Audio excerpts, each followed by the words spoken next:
Hello and welcome to Branching Factor. We're back with another episode. We're at episode number 8. It says it at the top of the screen. Fantastic, which for an audio program is going to be, fantastic for any of you who didn't get to enjoy this in all its visual splendor.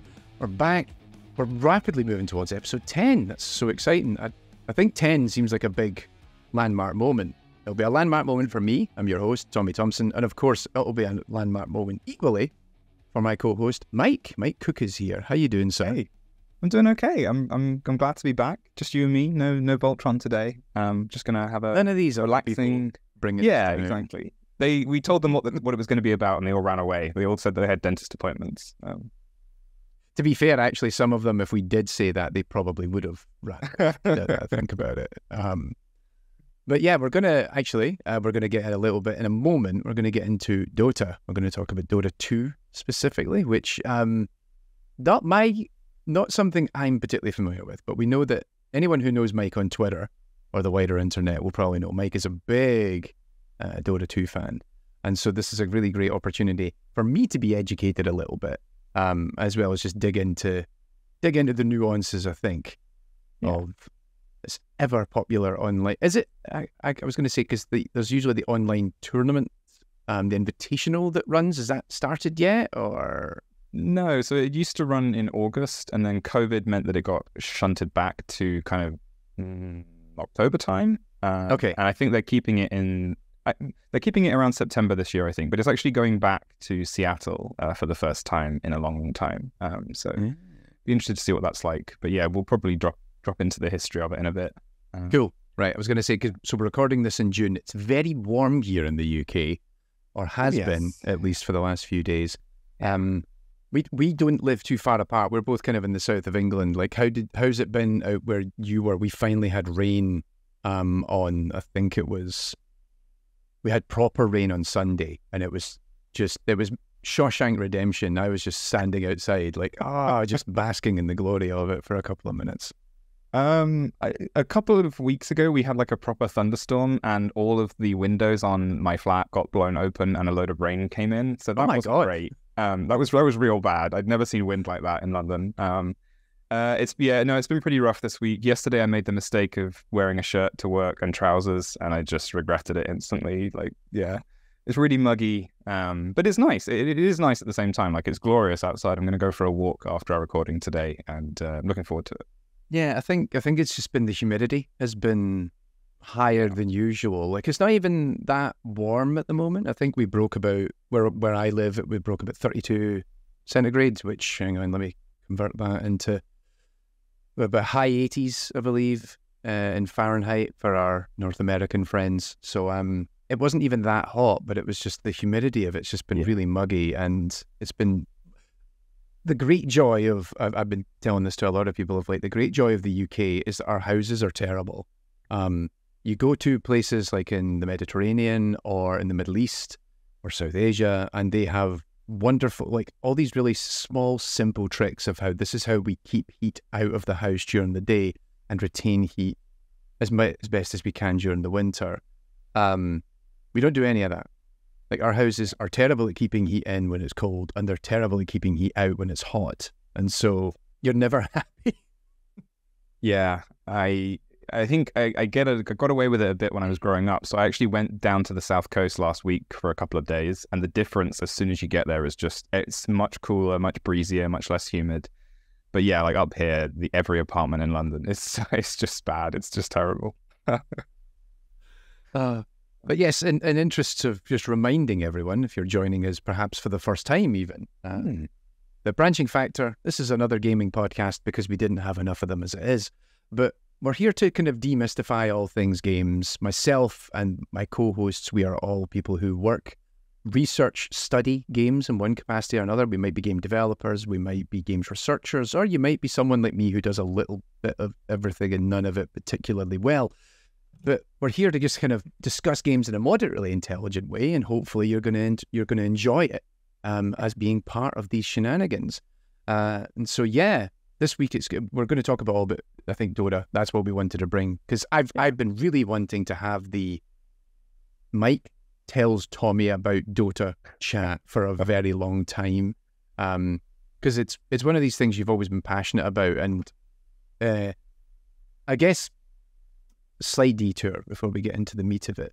One of the funny things is it's also a contemporary game that you're interested in that has also became, as we'll discuss down the line, something of a research commodity as well. It's also become a topic of interest in academic research, which is hilarious because I don't know, right, so you started your academic journey a little bit later than I did, and we talked about this in our previous episode where we sat down tete-a-tete, which was episode three of the podcast, episode 3, I think. And when I started in game AI research, everyone was like, it was all whatever games were the research focus were whatever the professors played. When they got into video games, which most of them predate any of the students, so it was like, oh, we're doing research in Pac-Man, or hey, have you checked out Lunar Lander? What if we get an AI that learns to play Frogger, or things like that? Like even 90s games was a push. Yeah. And so how was that for you as well? Did you have that similar experience where the games that you were actually playing and the games you were interested in were like very far removed from the research conversations that were being had? I think I had yes, for different reasons. So I think by the time I started, the Mario research was kind of in full swing. And so we were beginning to move into the realm of 90s games. I think I'd seen like a little bit of Zelda, maybe you might get lucky here or there. The thing that I had was that I played loads of indie games. So, no professor I spoke to knew what Spelunky was. None of them knew about like lots of these games that were at the time much more obscure. Even Minecraft, it's hard to imagine now, but you and I remember a time when no one really knew what Minecraft was. It was just like some free thing you could download. So I had a similar problem kind of for different reasons. And you're right, like when I started playing Dota. So the reason why we wanted to do this episode now is because next month is the 10-year anniversary of Dota 2 kind of being released officially. And when I started playing Dota, like I was a couple of years into my PhD or a year and a half in, there was never any expectation it would become a research topic. And we probably will talk about why that is a little bit later because, this was also before the AI hype kind of as well. So it was just a thing that I enjoyed playing. And it was kind of funny that over time it became more and more relevant because at the beginning I was like, this feels like like I'm wasting my time putting so much time into this.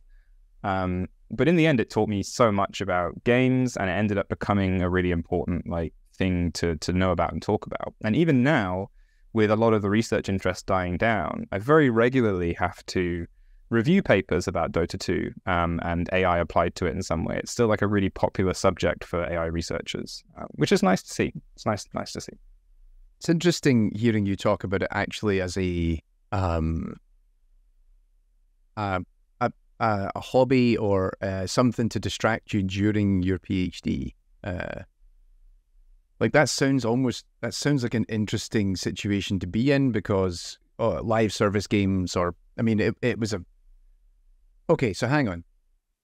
Let's just go back to the very beginning because I realize I'm about to start asking questions that are about the beginning of it. So Dota 2 is 10 years old this year. Which, yeah, although it was playable before then, but the official launch was 10 years ago. Yeah. And then the official launch was about 10 years after Dota came out. Was it not? Yeah, it must have been around that. So Dota, the original Dota was a mod for, I think, the Frozen Throne version of Warcraft 3. And I think that came out around 2002-ish. So yeah, probably the original Dota, would have been 2002, 2003-ish. But of course, Dota has, like the Dota mod has a very complex legacy with many different authors and inspirations and things like that. So I don't know where the family tree officially starts, but let's say it's 10 years. Did you ever play the original Dota? Was that something you would ever?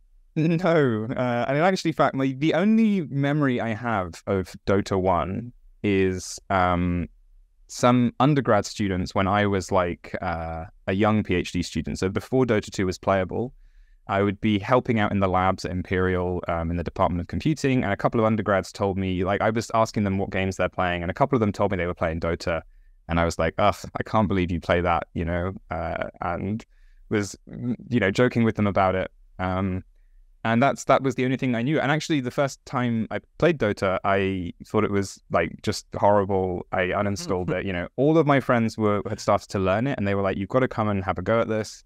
And I was like, "I hate this. Uninstall. Never playing again." So yeah, I never played the original, and even my first encounter with Dota 2, I was like, "This sucks." Yeah. And so, what was it that?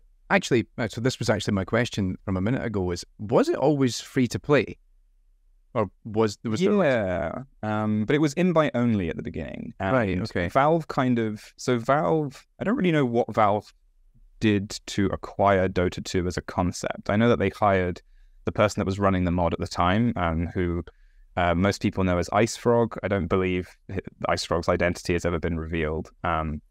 But they got Ice Frog working for them, and they knew that they wanted Dota 2 to be their big thing. And so they began to give out invites, and people who were already in the beta then got given more invites that they could hand out, and so on and so forth. So at first, everyone was looking for an invite. You know, they were very rare. And then after a while, you had like 20 of them in your Steam inventory, and you couldn't get rid of them. And then they opened up to everyone, I guess about 10 years ago, maybe a little bit earlier than that. Yeah. Right, okay. So what... So like you said that you started out, you try it out, you don't enjoy it, and then you transition to what was the point? What was the point that where you went, I'm going to give this another crack, and then actually I think I kind of like this? Yeah, I think it was not peer pressure because no one was pressuring me, but just the fact that, you know, everyone I knew was playing this game that dragged me back, I think. Right. Well, actually, it's not even that. There's something more insidious about it, because the cycle of like, I'm never playing this game again, uninstall, and then reinstall became like a running joke for all of us over the whole time that we played Dota like intensively, you know, the next 6 or 7 years. You'd be like, okay, you know what? I've actually had enough of this game. And then the next day you get home and you're like, kind of miss it, actually. I'm just going to reinstall it really quick. So I think when I was starting to learn, so Dota now I think has about 120 heroes. And each one you would need, 10 hours with to get a feel for how they work. So when you're sitting down for the first time to learn this game, it's incredibly daunting. And today Dota 2 has quite good tools for onboarding new players, and it's still very difficult. But back in 2012, when I started playing, it was really daunting. And so, you come in and there's no way to give someone a starter game of Dota. You are either playing Dota or you're not. So my friends brought me into a game and they were like, okay, you need to do this. You need to do this. No, okay, this other things happen. So forget everything you're doing now because the situation's changed and we need to move on to something else. And I was like, this just isn't fun. Like, it's no fun. So, and I was going to have to like do homework essentially to prepare to play this game. And I just didn't want to do that.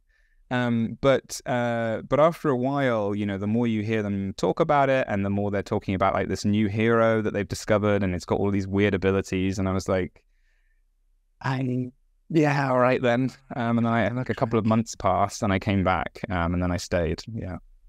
So for novices, for people who aren't familiar with Dota, and even for people who are modestly familiar, like let's just set the stage. So my understanding, Dota, like other MOBAs or multiplayer online battle arenas, is it's sort of a 3-lane combat system. So you are trying to attack and destroy towers that are along 3 different lanes in a map, and then 2 teams of, is it 5? Mm-hmm. 2 teams of 5. Each person picks a specific character, and then you go off and do your own thing. And each one of them has, unique abilities and what have you. And so you're off trying to defend your own towers and attack the opponents. And it's really a case of whoever gets all the way down to the end of the lane, then destroy the home base on the other end. That's the winner. Is that a fairly accurate summation, or what am I missing? I think Chris Thurston describes it as 5-a-side wizard chess, which I think is a good way of putting it. The game looks a lot like an action RPG like Diablo. So you're usually controlling just one hero, and they have a bunch of skills at the bottom, and they can buy items. And you're attacking people and little monsters. So it kind of looks like a Diablo. It plays more like like an RPG. Occasionally there's some action game kind of elements to it. And there's also this kind of light strategy layer, because There are units moving around and buildings that you have to destroy. So it's an odd mix of genres. And after a while, you just internalize it, which is why there are so many people for whom Dota is the only game they play. And I do mean that literally. Like, I've played a lot of Dota, but I play every game, you know, a little bit.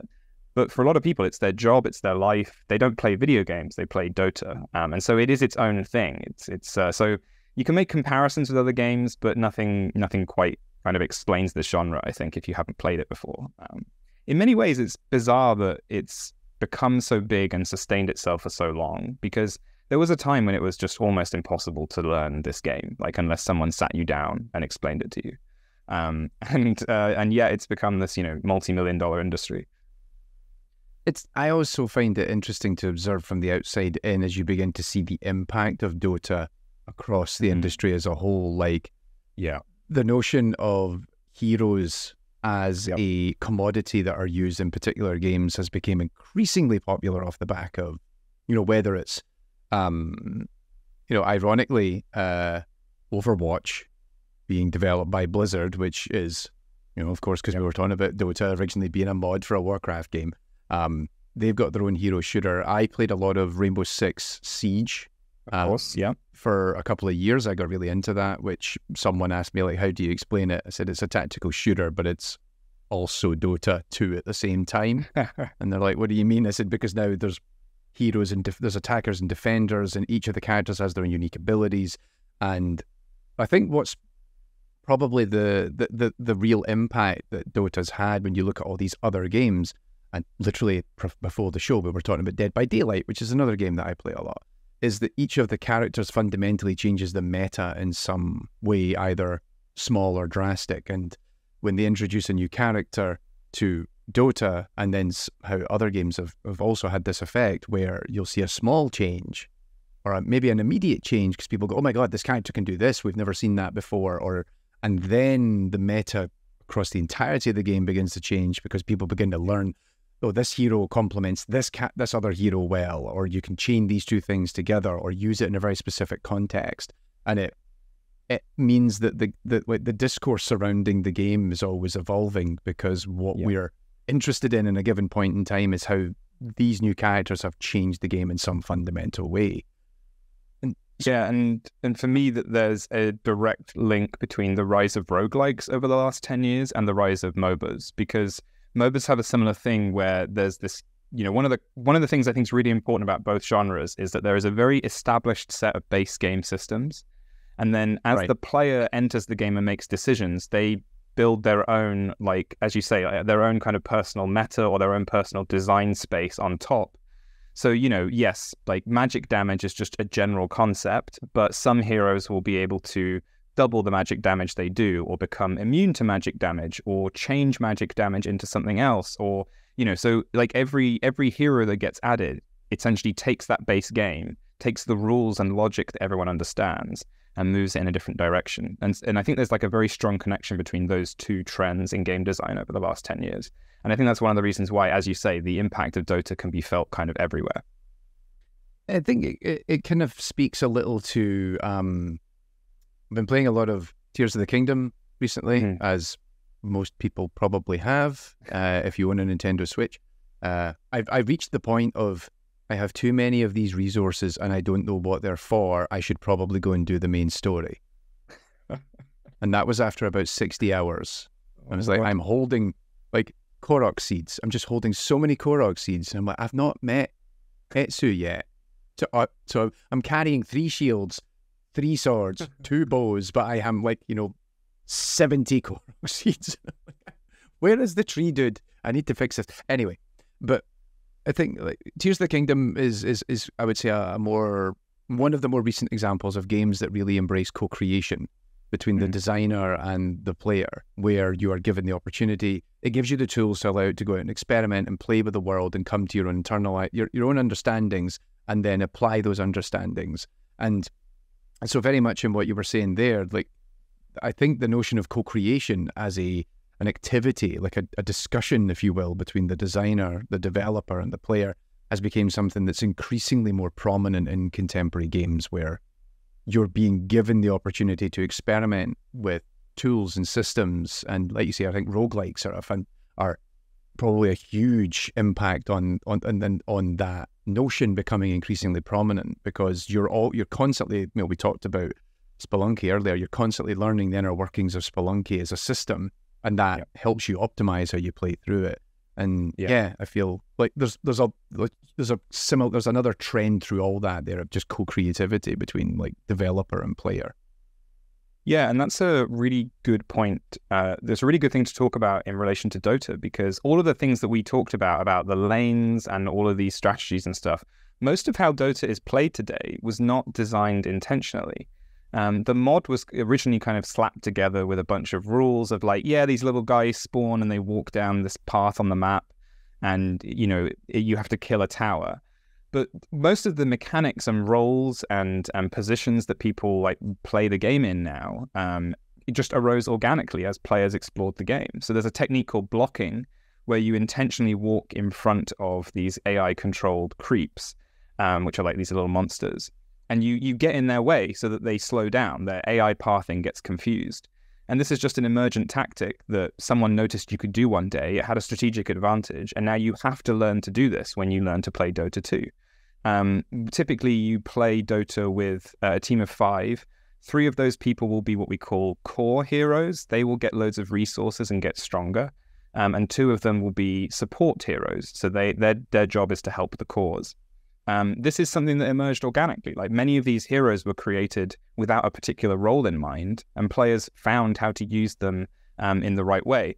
So it's a really interesting example of like the developers or the original mod designers almost offering up this space of possibilities and then just saying, is there anything here? Like, what can you find? And the players went and found a lot. And that ethos is still in Dota, I think, to a large extent. Every new patch brings new discoveries that the developers didn't really anticipate. And again, that's kind of funny when you think about it in the context of contemporary games that have aped this notion, because like heroes in Overwatch are actually formally defined as certain types. Attackers, like this is an attacking type, this is a defending type. So and when you want a team of, I think, what is it? Overwatch was 6v6, I think, and now it's 5v5 for Overwatch 2. But there's a particular conversation about the makeup of your team. And then again, it's quite restrictive, right? It is quite restrictive, yeah. And I think that, but I think there are certain rules that you can't have like 5 attackers on a team or something. I'm not sure. It's been a little while since I played Overwatch, I have to admit. It never quite gelled with me, but certainly, it's kind of clear that in order to succeed, you need to have a good makeup of these characters. And again, like I said, I used to play a lot of Siege, where it's sort of, there isn't actually a hard rule, but there is a case of some attackers or defenders complement each other very, very well. And so you really want this character to do this and then this character. And particularly also given there's such a huge tactical element to that game of, I'm going to breach the building from this side, you're going to breach the building from that side. And sometimes you find really good ways to complement each other. It's one of the few games where playing it in voice chat with friends, and sadly I don't do it as much as I used to anymore, is one of the most satisfying things in the world when you pull it off. Because it's got that kind of Hollywood vibe of you've all picked the right characters for this particular encounter, and then 3, 2, 1, and then everyone starts triggering abilities in certain cases, and we're funneling characters into particular locations, and one dude's just waiting, and he just like mows down half the team. And it's all about finding ways to complement each other, and when you look at it and really go, yeah, actually Dota is the source of all of that. And then on one hand, it's got a lot to answer for, because it's particularly when you look at any multiplayer game these days, it does have a lot to answer for. Yeah, and I think it's interesting considering how all these other games have tried to adapt this a little bit, because League is obviously the game that lots of people will be more familiar with than Dota, I think, these days. And League was always seen as Dota light, I think. It was always kind of looked down on. And in the end, that's ended up working to their advantage, I think, because it's a more accessible game. It has a better tutorial. It has a more laid-back approach in general, a more laid-back community, I think. Riot's done quite a good job at trying to make them a little bit better than the Dota community. But for me, the reason why Dota was always the game that I stuck with is because the possibility space was massive. So once you got into it, There was just always something different happening. And so you would have this situation where, you're watching pro players drafting heroes. They're picking the heroes they're going to play. And they pick this hero that you either have never seen, in years, or should not be played in the way that they're going to play it. And they do something completely unexpected because there are no restrictions in place, because that there's so much like unusual openness about how the game can be played. And it really can lead to just hugely surprising variations in strategy, which has always been like really satisfying for me. And you kind of tackled something, we briefly talked about this before we started, about accessibility. Well, not the accessibility element, that's a separate conversation, but the onboarding element and for new players to come in. So I was joking that earlier I've done one episode of AI in Games about research in MOBAs, episode 27. I've had to start remembering numbers. It's very good. I maybe had a quick look a minute ago, just double check. But although funnily enough, I always remember the episode about your research is episode 20 because it's a nice number. It's a nice episode, obviously. And a nice episode.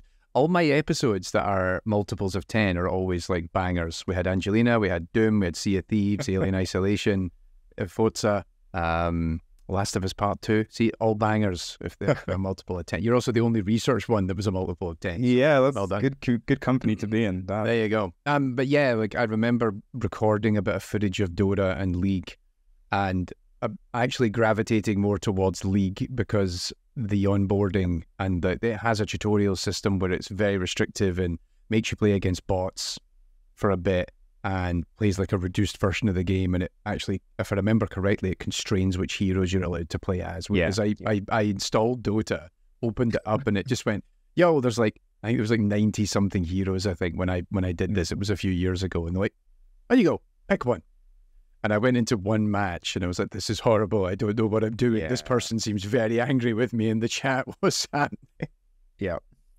Yeah, no, I mean, so they've experimented with onboarding, and there is a full tutorial now, I think. But when I say full, I mean, it still does not prepare you, which in fairness, in many ways, League's tutorial doesn't fully prepare you. But Dota's is definitely better than it was. I think it's a really interesting problem, isn't it? Because there are a lot of strange indie games and weird communities out there that I think work really well with no tutorial. They have a very strong community sense of like, if you like this weird game, then you're going to learn, how it works from other people. That's what people always say about Dark Souls. I think EVE Online was like that.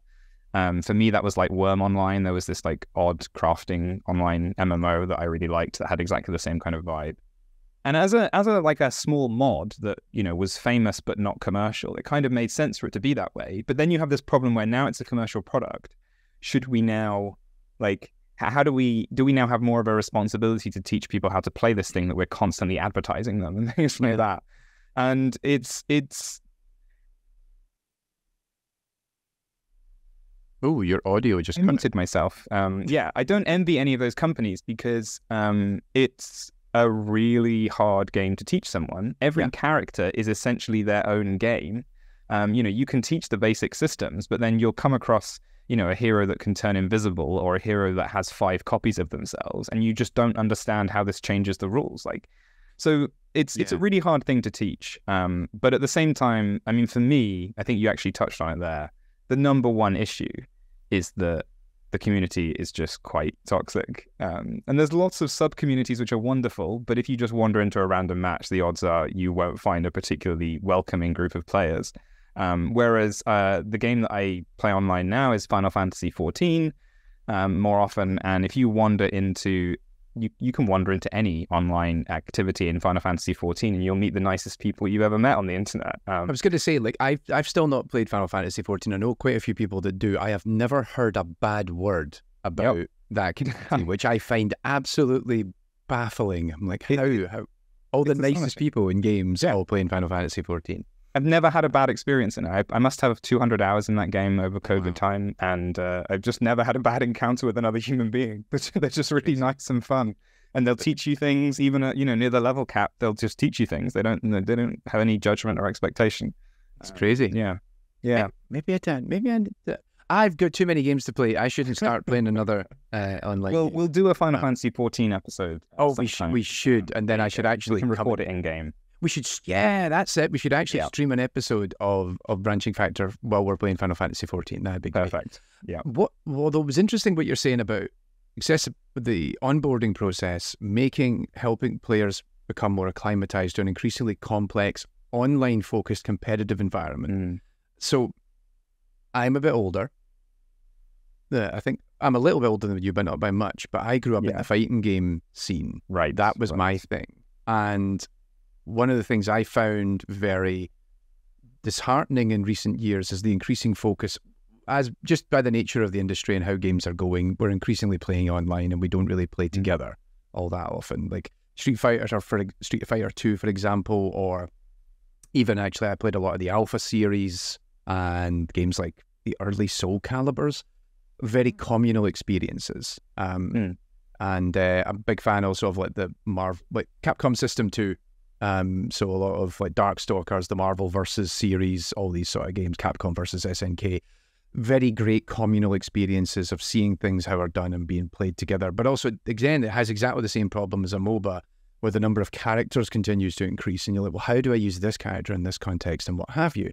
Along came Street Fighter 6, which just came out earlier this month, and I've been playing a little bit of that. I was very excited to get my hands on it because looking at the pre-release for it, it clicked with me in a way that Street Fighter 5 didn't. I hated Street Fighter 5 with an absolute passion because it was so focused on the online esport element of it that I just came in and I'm like, I'm not engaging with this. I'm not having fun with this. It is still to date, the only game I've ever refunded on Steam. Oh, wow. I was that upset about it. I was just like, nope. And then eventually I bought like the super ultra, turbo deluxe version on PlayStation a couple of years later. But I've been playing 6, and one of the things that 6 does really well is it's not got that many characters in it at the moment. I think there's maybe about 15, 18 playable characters. They have a tutorial system, which like a lot of fighting games do. But what they're doing is first of all, by default now, they have a modern control system, which isn't as complex. So, and you have to actually go into the menu and go, I want to play classic control system. Now, that control system is called modern, the one that it has by default, and then classic is I've got to do a quarter circle and a punch in order to have Ryu do a Hadouken or something like that. But one of the things they're doing really well is they introduce, here's how a fireball works. And then the next thing they teach you is, okay, you can do a few fireballs. Here's when to use a fireball, and here's why to use a fireball. And it's the first time I've ever heard them in a tutorial context explain that. And they'll have here's a character hopping towards you, hit them with a light Hadouken because they won't be able to jump over it. And it's like, this is the sort of thing that when you were, well, I guess when I was in my very early teens, you would have learned by playing with a friend next to you and going, oh, right, this is why you would use this particular character with this move in this particular context. Whereas nowadays you play these largely online, you get destroyed, and then you're like, well, I don't understand how this person was able to beat me so effectively and so cleanly. Now the games are actually putting it into it. This is why you use this mechanic in this context. And even it introduces an ability and it goes, don't use it when this happens. Like, this is a bad idea. Because there's the drive mechanic in this one, which is like a counter move. And they're like, great to use it in this context. Don't use it here because then someone can destroy you and use it against you. And it was very weird just to see them openly say, this is how to use this ability rather than just here's how to do it. And I've spent a lot more time just using, because historically when you go into a game, you start the round up with a particular fighter, pause, go in the command list menu. Okay, so this person does this and this and this and this. Okay, cool, right. And now I just need to figure out the rest, which is like the 100-hour journey that comes after it. I've spent a lot more time in the tutorials with each character just because they go out their way to kind of explain these are the strengths and weaknesses of this character and these particular moves are available for that character. And it feels like it's a smart move and I've heard good things about Mortal Kombat 11. I spoke to a few journalists who played, Mortal Kombat 1, which is technically Mortal Kombat 12, I think, which is the reboot that's coming out later this year. And apparently, like, again, it's stripped down back to basics, getting to the fun as soon as possible. And it seems like as a community, the fighting game community is realizing we need to make it easier for people to get into the complexities of this game, and then they'll begin to really enjoy the real nuances the longer they're in it. And it strikes me, this is a very long way of me getting to this question of, it strikes me that this is something that MOBAs need to begin to address more. And do you even think that it's something that it warrants their time, or are they just like, nah, get good and... Well, I think it is a thing that's worth focusing on. And I think actually, I mean, we haven't talked about the legacy that Dota has in the AI research world, but something I always would say to people is we didn't need superhuman Dota 2 players. What we needed was a Dota 2 teacher, because someone that could provide that kind of contextual information whenever dynamically, because there are too many cases in Dota to hard code them into tutorials, I think. But an AI system that could tutor would have been way more effective. I think but I mean, that kind of thing does sound great. And I think that key thing that you said about, it doesn't tell you just that you can do this, it tells you why you would want to and when you would want to. And that's a big problem. I mean, it's also part of the joy of learning these games is figuring out these other scenarios and stuff like that. But at the beginning, you don't really even understand, like, why does this person attack a hero during the early parts of the game, even if they know they can't kill them? Like, why are they even bothering? And there are reasons for it, I think about whether, is it worth these companies putting in the effort? That's such an interesting question, because something I've felt about Dota over the last couple of years is Valve feel very uncertain about whether they want to keep supporting it or not. Feels like the team working on Dota has reduced in size, but they're still very dedicated. But the company as a whole maybe is not investing in it in the way that they used to be. It's really hard to tell, as with all things Valve. Right, yeah. But I imagine there was a period where they were like, I can't tell if it's better to just double down on the people who already know how to play, or attempt to get people who don't play in, especially when you are making the MOBA that is generally considered to be the most hardcore. You're going to be losing out to a lot of other experiences anyway. And so I imagine there was like quite a dilemma there in whether to bother with better onboarding almost. I think for a lot of people, they will have owed their experience of Dota, if not to their friends, then to a few really key kind of community resources. So for me, that was a streamer called Purge, Kevin Godek, who just basically used to put up masterclasses on YouTube, where he went through his own replays and things like that. And he wasn't a pro player particularly.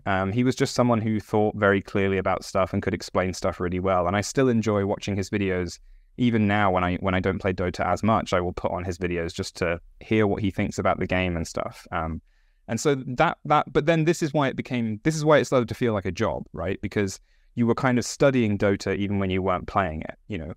When a new patch came out, you would literally set aside 3 or 4 hours to read and internalize the patch. Like that was wild. That was a wild thing to do. It was fun, but it did become to feel like, you had to dedicate yourself to this game in a way that, I mean, you didn't have to, like plenty of people wouldn't, but in order to properly understand a big patch, you needed to take time to read about it and hopefully learn about it. Like you said, like it kind of becomes, some people just play Dota in the same way that some people just play FIFA, and some, it's funny, like going back 15, almost 20 years, the conversation around this was always, there's people that always play FIFA and there's people that only play like Call of Duty, for example. And then actually the other one is there's people who just play Dota. But even then there becomes it's almost like a cottage industry that emerges as a result of that, because like you said, you've got content creators who are, I'm going to talk you through the patch notes, and then they become very popular because people, one, don't want to have to sit through the patch notes by themselves, and two, aren't able to properly see the impact of something that is like, oh, we've changed this from, this cooldown was 0.03, now it's 0.025, and then someone like, oh my God, this breaks everything, and you're like, but why? And then the reality is actually they can see already what the long-term ramifications of that very subtle change are going to be. Yeah, Purge's last patch video was, I think, a shade over 9 hours. And I watched all of it, despite the fact that I will never play a regular game of Dota ever again, probably. I watched every minute of that, and it was great fun. because you're watching a game get designed and redesigned in real time, basically. And by that, I mean you're watching it get redesigned through patches, but you're also watching it get redesigned as people like Purge are digesting it and realizing how they're going to change the meta. And it's fascinating for me professionally as well as just personally. And I think I will always watch those videos, you know? Like, I think even if there becomes a time when Dota isn't even installed on my computer, I will still, like, enjoy watching that because, you know, I have just about enough knowledge for it still to make sense, hopefully, in the future. I mean, I don't think I could watch a 9-hour one, but I have watched similar videos for other games where it's, like I said, I talked earlier, like I play a lot of Dead by Daylight, and I actually watch a particular creator, was by the name of Odds Darva, and he does like tier lists. He does, oh, hey, let's talk through the patch notes and stuff. And I always appreciate being able to hear that insight because, like you said, you hear the game being redesigned. And I always kind of find with a lot of these live service games, one of the things that's most interesting to watch is the changes happening at the studio, which might be led by someone very passionate about a particular change they want to make, but sometimes it's often quite data oriented and quite data driven. And then they're making a change because they think this is going to rebalance a metric somewhere that we have internally. And also we've internally play tested it and we think that's okay. And then seeing that ramification as it kind of spreads out. Now, I don't say that to speak ill of the developer because developers, you're working in isolation, even when you have, you know, a lot of these live service games have like kind of a dedicated inside track where like top tier players and what have you get to have early access to a lot of this stuff, and they maybe get to have a lot of creative influence over things. But at the same time, you're kind of still working within a microcosm, and then watching as it rolls out and seeing things you had anticipated, and seeing things you haven't anticipated, and then just watching as your community just goes absolutely bananas and implodes off the back of like the changing of a value in a variable. I think it's a very cool thing to see. And it's also, I kind of feel bad for every game developer who works in that capacity because it feels like you're always on a knife edge. I don't think I could do it. No, me neither. And I think my favorite is always when a patch, it's usually not a really big one, but you know, sometimes a sizable patch will drop a week before a tournament because maybe there was a need to do it. Maybe there was like a really pressing issue they had to fix. Like a hot fix. You know, it's sort of... Yeah, but usually a little bit more substantial than that. Like we understand there's a problem with the meta and we want to try and change it. We want to try and remove this strategy before this tournament. But what you're essentially doing is you're just throwing like a bunch of firecrackers in and locking the door. And when the tournament starts, you have no idea what's going to happen. And it's amazing because you're watching some of the smartest people in the world, like in playing this game, figure something out that they have had a few days with. And it is always just amazing to watch. It's it's an odd sort of privilege as well, right? Because I had to put in hundreds of hours to understand the game. And now I can enjoy this. Like so I've tried to explain it to my colleagues. I vividly remember conference that Tommy and I will both know of, the Computational Creativity Conference. It's happening right now in Canada. I vividly remember about 5 years ago explaining to a bunch of very confused looking professors what it was like to watch the 2013 International Grand Finals. And I think they told me I just about managed to convey it, but it's really hard to explain this obscure thing unless you worked at it for like 100 hours. Whereas the thing with football is you look at the screen and you just understand what's going on, right? More or less. But yeah, it's once you have that knowledge, you can get so much joy out of even like a number changing, like you were saying. It's funny. This actually just very briefly reminded me of a mutual friend of ours, Dr. Mark Johnson. Who's also previously appeared on AI in Games. We did an episode on his project Ultima Ratio Regum not that long ago, actually. It was only a couple of years back. That was episode, hang on, I'm going to look this up because I can't remember the episode number. I know it's in the 50s. 58, it was episode 58. And I remember many moons ago, because he was working on a book, I can't remember which book it was that he wrote, about talking about online games and Twitch gaming and the experiences of being able to understand and process these these phenomena that are happening in real time and truly beginning to appreciate it. And he asked me I don't think it's ever credited or anything like that, because I did it just to help him out. Because he's like, you like fighting games? It's like, He says, could you explain to me what the fascination with Evo Moment 37 is beyond what you see on the screen? So if you're not familiar with this is a moment that happened at I don't even remember. I think it was the Evo competitions in 2004. It's in Street Fighter 3 Third Strike, and it's between Daigo Umehara and Justin Wong, who still are two of the most prominent players in the Street Fighter fighting community, esport community. And it's a moment in which Daigo successfully parries a super attack by Justin Wong, where essentially in order to do that, you have to press forward at the exact moment every attack is going to occur. And it's a 15-hit parry. I've never been able to do more than 3. And I played Street Fighter 3 for years. I even competed at Street Fighter 3. I could never get more than 3 parries in one go. He does a 15-hit parry, and then mid-parry is able to jump into the air and actually start triggering a counter-attack, which then takes out Wong. And it is absolutely incredible to watch. It's still incredibly satisfying to watch to this day, but being able to understand the inherent complexity of what just happened and why the audience completely loses their mind to the point that everyone still talks about it. And literally 20 years ago, people are still talking about Evo Moment 37. And so, yeah, it is. It's that the ability to really understand the nuance of the game and then really be able to say, oh my God, that is why that's so impressive beyond what you just saw perhaps on screen, which I think fighting games are actually often better at communicating the energy of what happened versus, say, like you said, watching the Invitational, because you could be watching it, and if you're not, it's like, what just happened there? Like, if you and me watching it together, like, something will be lost on me and you're losing your mind next to me. That's it. We just need to live commentate the Invitation, where I'm like, what's going on? What's happening? And you're like, Yeah, when OpenAI were demoing their bots for the first time, or I think it was the second time they were put on display, I did live commentary on Twitter, and I tried to angle it towards people that would not know what Dota 2 was.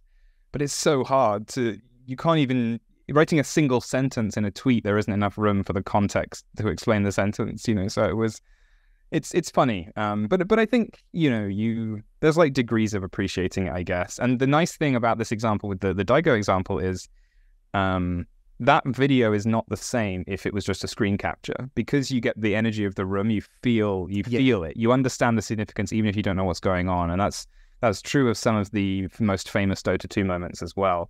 Is fortunately they were at the International, and you can see the crowd reaction, the player reaction. Hear that swell. Yeah, that swell from the audience where people just start losing their minds at it. Yeah. I'm thinking specifically, in the Daigo parry, I think once he gets to about 3 parries in, you just hear the crowd go absolutely ballistic, because he's they kind of know what might be happening. Yeah. And then the camera sweeps away and you just see the crowd like exploding. Losing their mind. Yeah. But yeah, I mean, you intimated to this already, but yeah, like the research element, I think it's interesting, because I've probably learned more about Dota and MOBAs in general off the back of, not actually, but, we talked just there about the OpenAI 5, which, back when OpenAI were just a up-and-coming non-profit, making their little projects. This was in 2018. Look at that, 5 years ago, they weren't even trying to destroy the world. And they were building their Dota 2 team. But funnily enough, I don't actually, when I think about Dota research or MOBA research, I seldom actually think about the OpenAI 5. I often think about the stuff that emerged in our own communities about, I think you had a brief window where you were like the Dota guy that other researchers were coming to ask questions. I distinctly remember, I think, a paper by Adam Somerville, I think, on hero selection. You got a mention in it because you're like the resident Dota expert. That one we actually co-authored together. I met Adam at an event, and I was like, because Adam was like one of the people who played the original Dota, and I was like, we got to do something, like, because I was really fascinated with drafting, which is the process of selecting the heroes you're going to play. But no, you're right. There was a period where, like, at like a dark stall or whatever, when we met up in groups, like I wasn't there because I had some sort of like AI skill or anything like that. Like people would come and ask me a question if they just like wanted to know what a hero did or something, which was kind of a funny situation to be in because I'd never been in that with any other game. But I think there's so many games where if you're like, oh, well, I'm going to do some research on Spelunky, so I'm going to sit down and play it for 2 hours. And at the end of 2 hours, you would have like a pretty good feel for what was going on. But with Dota, if you wanted to do a paper or a student wanted to write a paper, you're looking at like 50 hours of investment just to understand what the heck anything is. And so it was a lot easier just to ask someone else, which was a lot of fun. I enjoyed like talking to people about that stuff. But yeah, there was a period where I wanted to get into research for Dota, not for playing it. Playing it was always the least interesting aspect to me.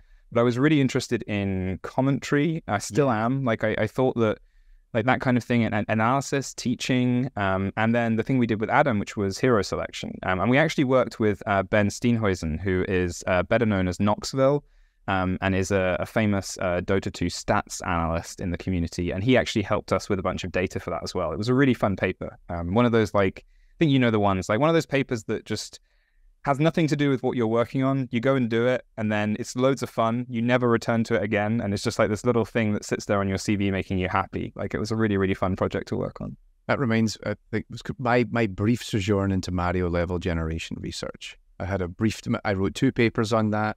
They're 2 of my favorite things I ever worked on. Nobody ever cites them. Yeah. I distinctly, I think I did a paper which was sort of a reaction to, you did your paper with Jillian, I think, at the FDG conference about conservative game design and like the influence of that and like how we should be challenging that in procedural generation. And then I was playing a lot of Mario Maker, and I subsequently made a paper about why Mario Maker is like the most interesting thing in the world because nobody makes Mario levels with it. And I just remember at the time I presented that. Oh, thank you. Yeah, I do remember that, yeah. I remember Jillian just like loving it. And I don't know why, but that just warmed my soul in a way that I wasn't anticipating. And I never went back to it. I never had time. I never had anything else. But I'm very strangely proud of that. But yeah, there was a whole bunch of, I remember, I don't know if he ever did anything with it. I remember talking to Armichael Young years and years ago about commentary. Yes, I do as well, actually, yes. Just it was, because for a while there were people looking at it for like baseball and FIFA kind of stuff, right? Yeah, but then because even like I think there was like work. I remember talking to Mark Riddell years ago about research that like Disney were doing on like basketball courts that actually have multiple. We're both thinking the same thing. It's like all these different camera positions, and then it's like how it can automatically figure out the good replay and like splice it together in a way that's satisfying. And I feel like there was even an aid keynote maybe about might have been.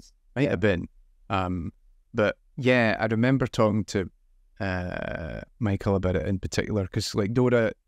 So because if I remember right, all Dota matches, the entire like every bit of data about the match, because it's a replay file, right? The replay file gets dumped out, so you can then see it. You can reproduce the entire game again, like beat for beat. Yeah. Which is wonderful. You can like watch pro players, you can watch your own plays, you can go back in slow motion, you can view it from other people's perspectives with the fog of war on, so you can see what they saw and why they made the decisions they made. It's really interesting. And yeah, it seems like the notion of commentary was definitely the thing for me I thought was very exciting. The idea of just having a system able to pull apart the moment and actually begin to, as you said, like that challenge of looking at the current game as it's being played and explaining why this is happening and why that person has done this thing in this moment and like the larger ramifications of that particular action. And I think it speaks to what you were saying earlier about how people learn these games, because for me, the way I learned this game was by being part of a community. And I think that's why how a lot of people learned this game. They were part of, say, the Reddit community or the Rock Paper Shotgun community, etc. And part of a community is community maintenance. It requires people to put in work.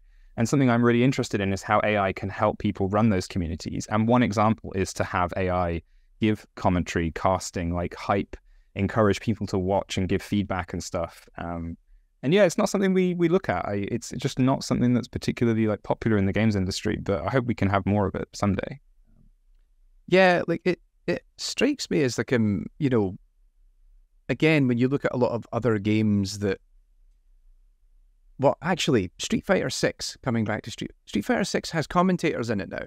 Yeah, built-in commentators. I forgot about that. That sounded amazing. It was, so by default, they're on. And the first time I went in and played like an offline versus match, it was so confusing. Because they're famous commentators. Right, yes. It's famous commentators as well. And I was like, who's talking? Like, who's watching my game? Like, what's happening here? This is absolutely bizarre.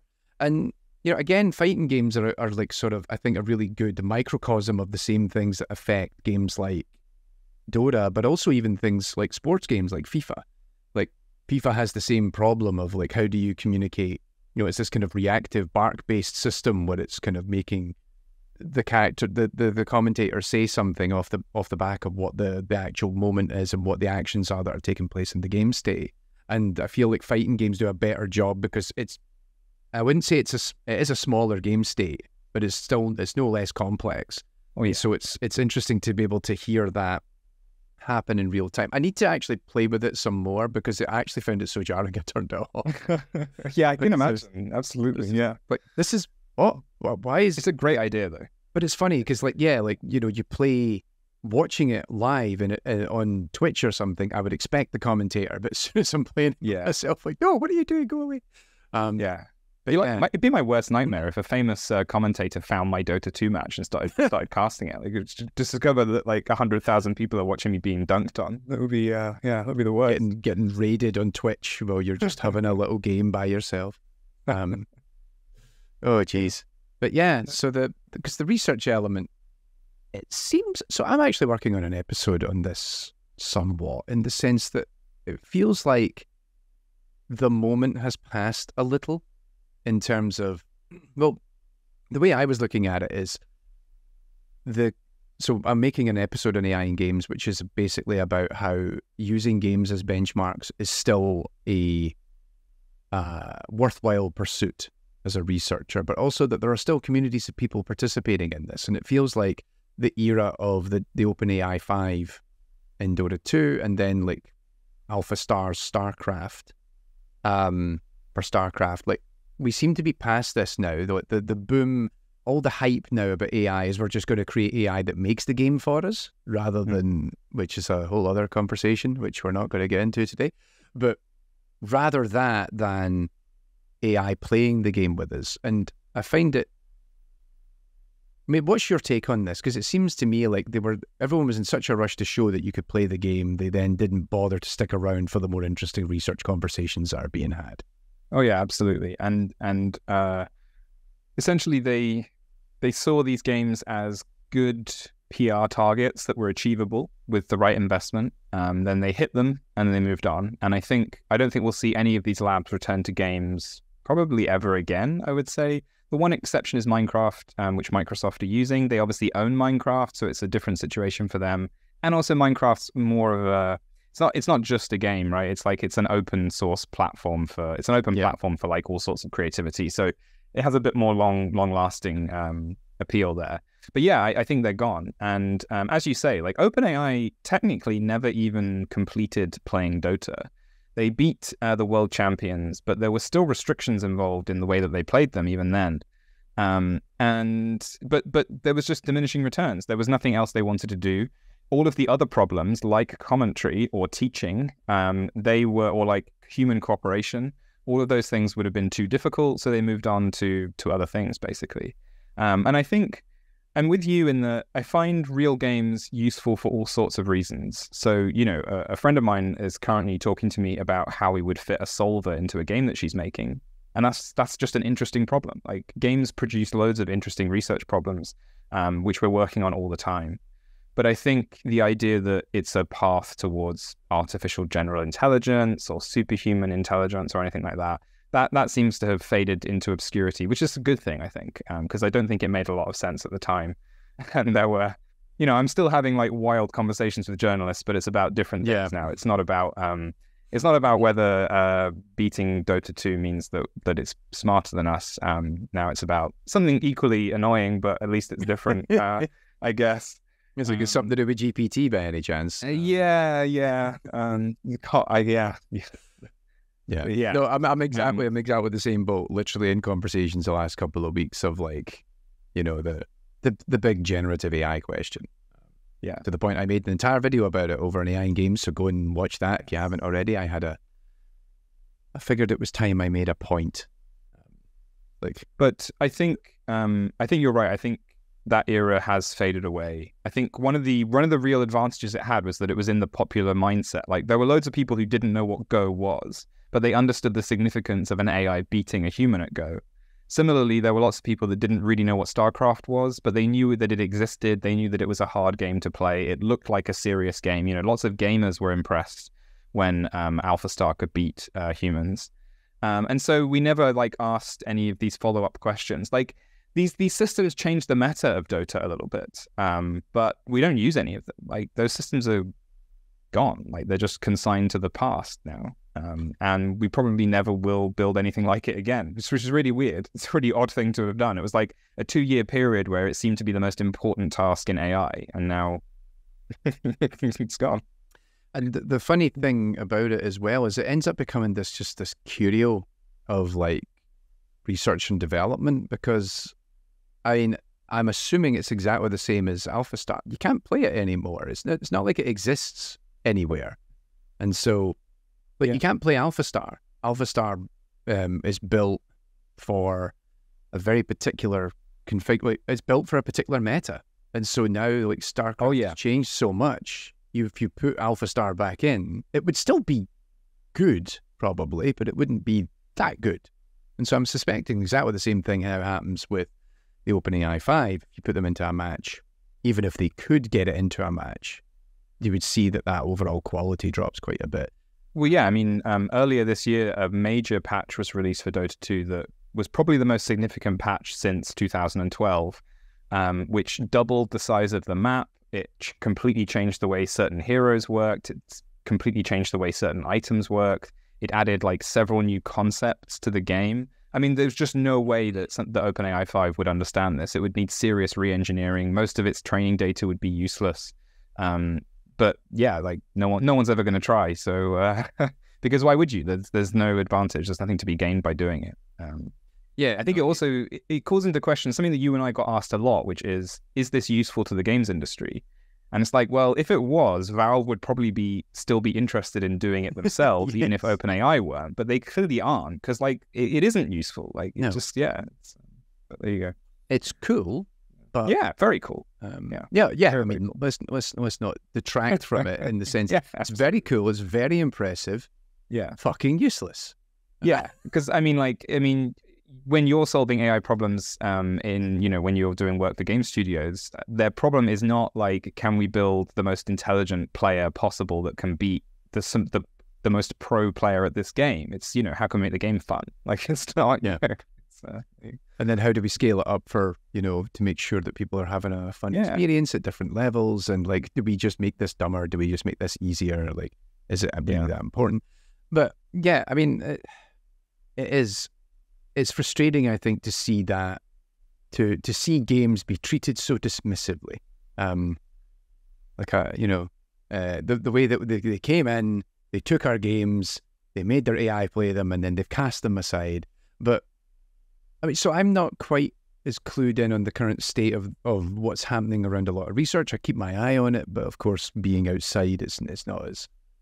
Well, it's not part of my job anymore, so I don't do it quite as heavily as I did. Do you still see a lot of MOBA research? Because it feels to me like, as a result of like OpenAI and all these companies not sticking around, it's left that opportunity for a lot of researchers to continue in that space.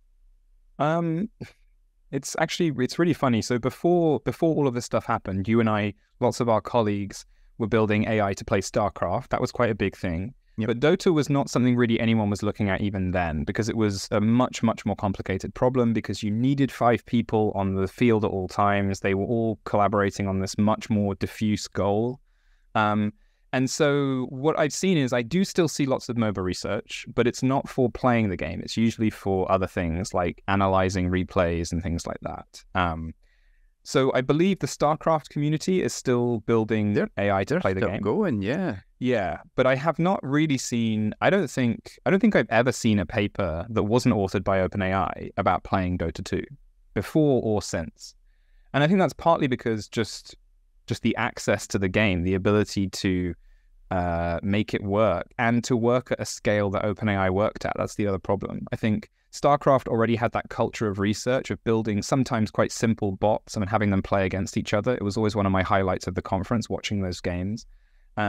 But Dota 2 didn't. So to start that now, you would feel like it would feel almost stupid to move into this game that has already been played at the highest level and build these small bots. And so, yeah, I don't see people doing it. What I guess is kind of interesting now that we're talking about it is that I've not seen a lot of people building bots to play kind of the next trending thing. Like, we didn't see Battle Royale bots, for example, which would have been kind of an interesting task.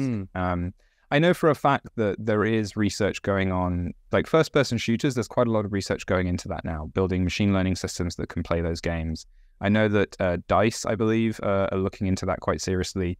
Yeah. But I don't know, whether it will become like a serious research avenue. But I really like the MOBA research I'm seeing. A lot of it is to do with hero selection, analyzing players, like looking at like the types of players who play well together and the ones that don't. What style do they play? It's cool stuff. There's still lots of. It's still got a thriving research community, I would say. But I don't think we're going to see anyone challenging the world champions for a while. I mean, I think it's great that those communities still are growing and developing and research is still happening, particularly in 2023, where corporate research has just become so intense and is tackling problems on a scale and complexity that university research labs cannot really compete with anymore. The fact that they're trying to solve these bigger issues, or I wouldn't even say bigger issues, because that implies that what they're trying to do is actually important in the grand scheme of things, because sometimes it isn't. But they're trying to solve something which looks great for, further investment, for press and PR, all that sort of jazz. But it's leaving a lot of other like really ripe areas for further exploration for university researchers. And like I saw I think was it Julian and Yergos did a paper, I think, recently on like how to survive as a game AI researcher or something in 2023, which I haven't read it yet, but I know that's something that certainly I would be terrified to be a PhD student now. We've had a brief conversation about this in our last episode about coming into this space and what does it mean to be a games researcher. But then I guess the definition of games researcher has changed enough that there is still plenty of space for you to play around in. But me and my old mentality coming into this space now, I would probably just be hiding in my room playing Dota 2. Just trying to avoid it all. Yeah, I think Julian comes to it with like a certain degree of privilege, maybe, in that it's okay. Like when I read some of the advice he gives, I think, oh yeah, that kind of chimes with what I did, but I got wildly lucky, and like I was in a position where I could do these things.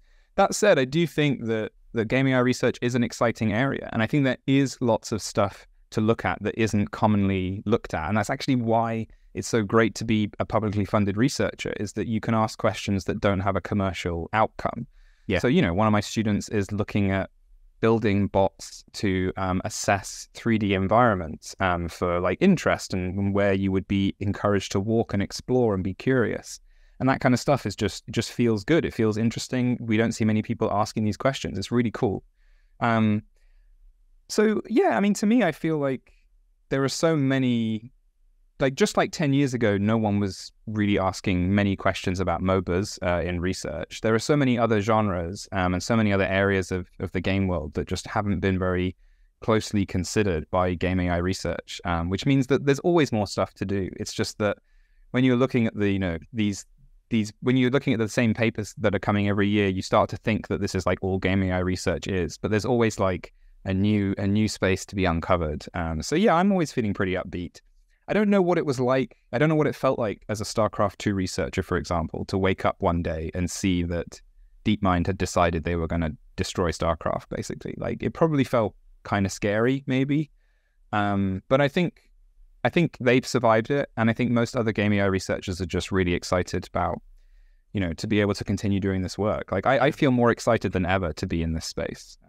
And that's not because of what the big companies have done necessarily. It's more because of just how widespread gaming is now, how much of people's lives it is, and the huge breadth we're continuing to see in the industry. It opens up new questions for us to answer, just like Dota 2 did 10 years ago.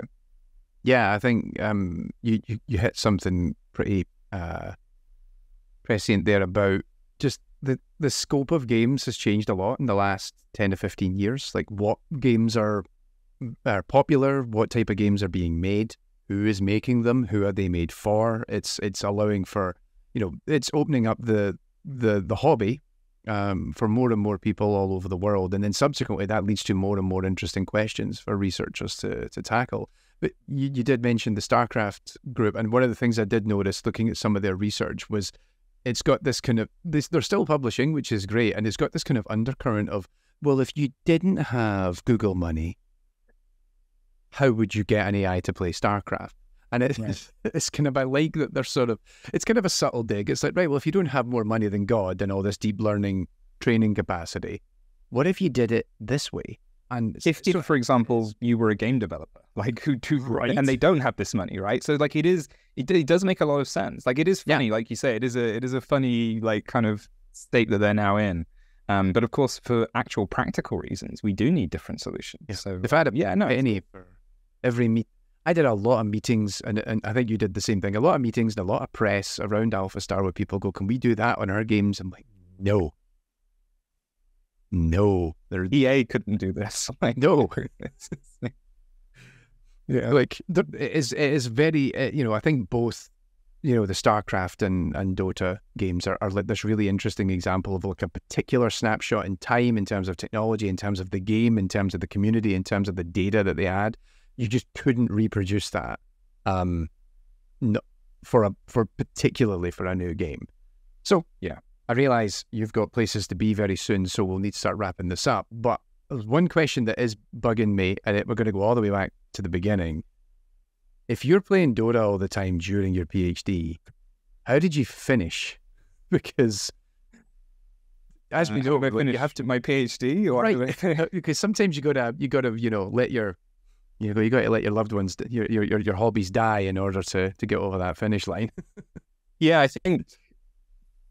I guess, oh God, this is going to be too morbid a point to end on, but like, I think Dota became the kind of thing I would do to wind down in the evenings. It became the thing of like, okay, work's done for the day. I'm going to play a couple of games of Dota with my friends, and that's going to just, and the thing with it is that because it's such a complicated game, you cannot think about anything else when you're playing Dota. If you're playing Dota, that is what 100% of your brain is doing.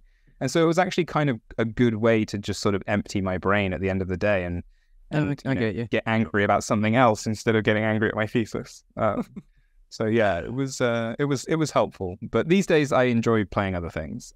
So I play much less Dota these days, but I still dip in. Still good. But you said like you play like what is it, like Diet Dota? It's sort of the more streamlined version of the game. I'd say about 4 or 5 years ago, they released a version called Turbo, and this accelerates a lot of aspects of the game. So you gain gold and experience twice as fast. Like the buildings have less health. And the upshot of this is that games take about half as long, and the people playing Turbo tend not to care as much as the people playing like ranked. And what that means is it just kind of feels like you queue up for Turbo, you pick your favorite hero, and you spend 25 minutes like pressing buttons. And then you leave. And it's actually turned out to be like a really healthy and laid back way for me to play this game without it feeling like a job, which has been really nice. It's been very good. Nice. No, what you said about it being something that just kind of takes over the brain, as it were, and it pushes everything else out. Like, funnily enough, like, I very much resonate with that. But also that was actually why I got into weightlifting when I was in grad school. Right. It's exactly the same principle. Like, because I guess like the game that I actually played on the regular with my friends when I was doing my PhD was actually probably like Call of Duty, like Modern Warfare 2, which dates particularly when I was in my PhD. Not Modern Warfare 3, that was terrible. But yeah, like actually weightlifting was it, because you can't be distracted because you've strapped like 100 kilos to your back or something like that, and you're going to fold like an accordion if you're not careful. And so you have to be very, very focused on the task at hand. And yeah, like exactly, it just pushes all those, and sometimes you can put your frustrations into that process. So yeah, like it's exactly the same thing, but just a different mechanism to achieve the same effect. So at FTG this year, I don't know if the paper's open access, but you could always ask her for a copy. Laura Helsby gave a great summary of a survey she did of people who were kind of experiencing depression or similar states during COVID and how games helped them. And one of the most common games to play was a MOBA like Dota 2. And one of the reasons was that, you know, people felt like it was a comfortable thing that they could do to occupy their minds and clear it out. So yeah, it was a surprising result. It's a good paper if people want to look it up. I'll need to dig it out. Keeping your brain occupied. Dig it out and stick it in the show notes. I think. Note to self: do that. But yeah, so that's it. We'll kind of begin to wrap up, I think, for today. But I learned a lot. I lot. I might even. I was going to say I might even try and play some Dota. I don't know. Maybe try and play the turbo mode. That after I've done a few rounds and practiced, I think. Yeah. You know, playing the casual modes, I think is more my speed rather than trying to go into the rank. Actually, one last thing. You said because you still play it. Your focus earlier on, you talked a lot about the social element, particularly in the context of your friends. Do you still play it with your friends as much these days? No, so almost all of us burned out on Dota, and a few of us still played. There was a long period where I would play with kind of like the same one or two people.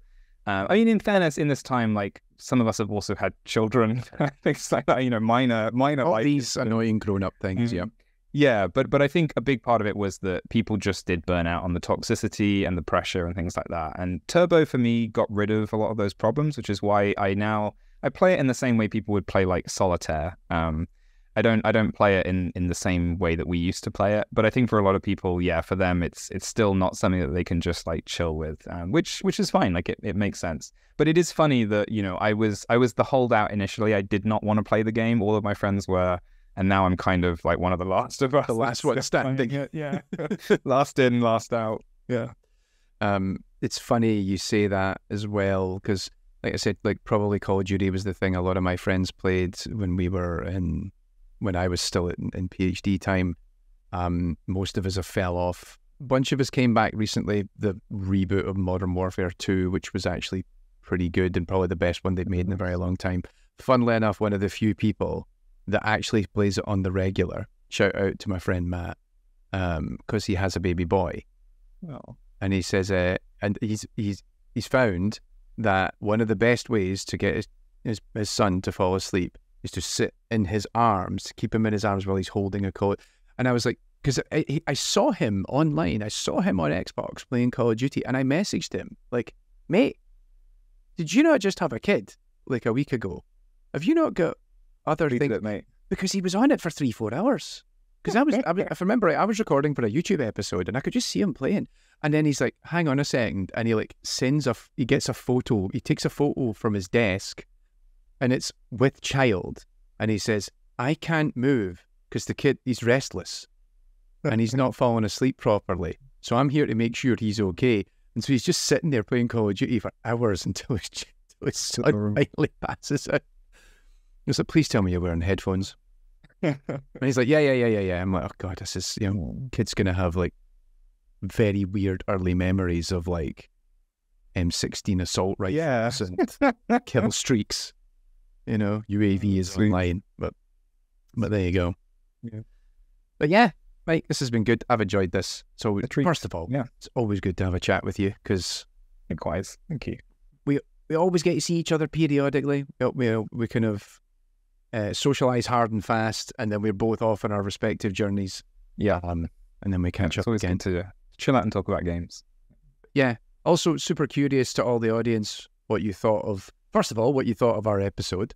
We hope you enjoyed it, and if you did, be sure to rate the podcast on your platform of choice. We got to do that. We got to make sure we're getting all the 5 stars, getting all the stars everywhere we can. However many there is, we want as many of them as we possibly can. But of course, if you've got thoughts on all of this, if you're a big fan of Dota, if you've got an opinion you'd like to pass over to Mike, first of all, join our episode chat over in the AI and Games Discord server. And you can also reach out to us over at branchingfactor@aiandgames.com. And speaking of the Discord, you get to listen to our episodes in early access via the Discord, and also submit questions to us directly in the Discord by being part of the AI and Games Patreon. So if you head over to aiandgames.com/Patreon, we have multiple tiers, and a big part of that is you get early access to new episodes, you get to listen to them ad-free, you get to take part in more of our discussions, submit questions to us directly, as well as just generally support all these shenanigans and help me keep the lights on while I'm recording all this jazz. And by all means, please check that out. We'd really appreciate your support. And thank you to all of you out there who continue to support AI and Games on Patreon, because it's without you guys, we wouldn't get to do silly things like this and just sit and have a good chat about Dota and all that jazz. Special thanks, of course, to our executive producers on Patreon. So that'd be to Scup It Up, Bernard Werner and Michael Russell, who have been sticking with us strong and continuing to support this nonsense. Mike, what's coming up for yourself? Anything that you want to share? Anything you want to give a shout out to before we wrap up?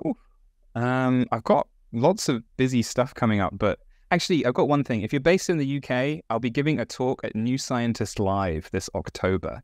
I'll be there on the Sunday with my student, Amy Smith. We're going to be talking about generative AI, funnily enough. So if you are thinking about coming along, maybe pick up a ticket for the Sunday. You can come say hi to me afterwards. But yeah, I think that's the only thing I've got to advertise. If you want to post about this episode, let me know what your favorite Dota hero is. And if it's not Rubik, you'd better have a good reason. So I'll see that on the... That's the closest I've ever heard to you threatening someone in the 10+ years I've ever known you. Rubik's serious business. I'm going to have to Google who Rubik is. You're like, why are we friends? Why are we talking to each other?